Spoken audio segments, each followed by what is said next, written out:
Hello বন্ধুরা, আমি গৌতমী আর আমি এসে গেছি আমার ভাইয়ের বাড়ি, গৌতম দাসের বাড়ি। দেখুন কেমনভাবে সুন্দর অ্যাডেনিয়াম ফুটিয়েছে আমার ভাই আর আমার বাবাই বেশি করে। ওর বাগান খুব সুন্দর ছিল, কিন্তু যত্নে করতে পারেনি, কারণ স্কুল আছে।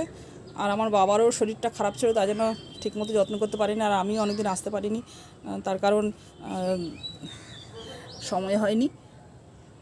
দেখুন বন্ধুরা কত সুন্দরভাবে ফুলটা ফুটিয়েছে অ্যাডেনিয়ামটাকে।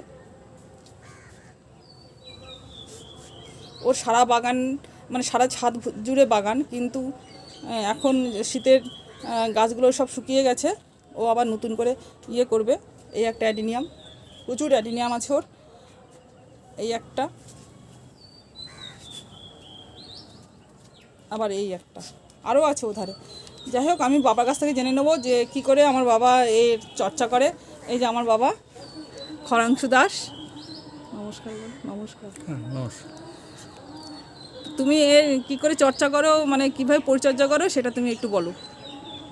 আমি মোটামুটি সকালের দিকে একটু সময় হয়, আমি মর্নিং ওয়াকে যাই। মর্নিং ওয়াক থেকে এসেই তখন এই সমস্ত এগুলোকে ধরি।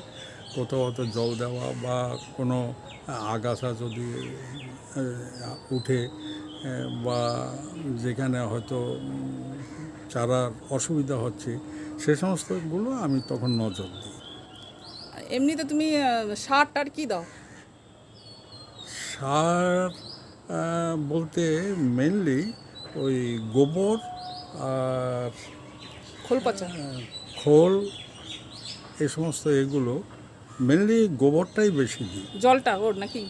না না না, গোবর গোবর শুকনো গোবর গুঁড়ো করে মাটির সঙ্গে মিশিয়ে তারপরে গাছে দিয়ে তখন সেখানে গাছ লাগিয়ে জল দেওয়া হয়। ও, আর এমনি পটাশটা দেওয়া হয়, ডিএপি পটাশ? ওগুলো পরে।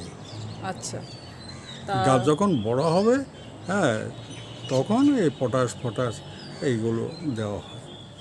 তা এই গাছগুলো কত বছরের গাছ? এই অনেক বছর, এই মানে কত বছর বলতে আনুমানিক তো 7-8 বছর তো হয়েই গেছে।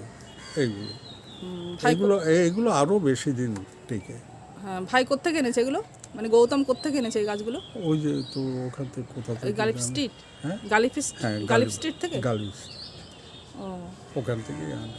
আর এমনি জল কি প্রতিদিন দেওয়া হয় নাকি? না না না, শুধু জল দেওয়া। বৃষ্টি হলে তো জল দেওয়ার প্রশ্ন নেই।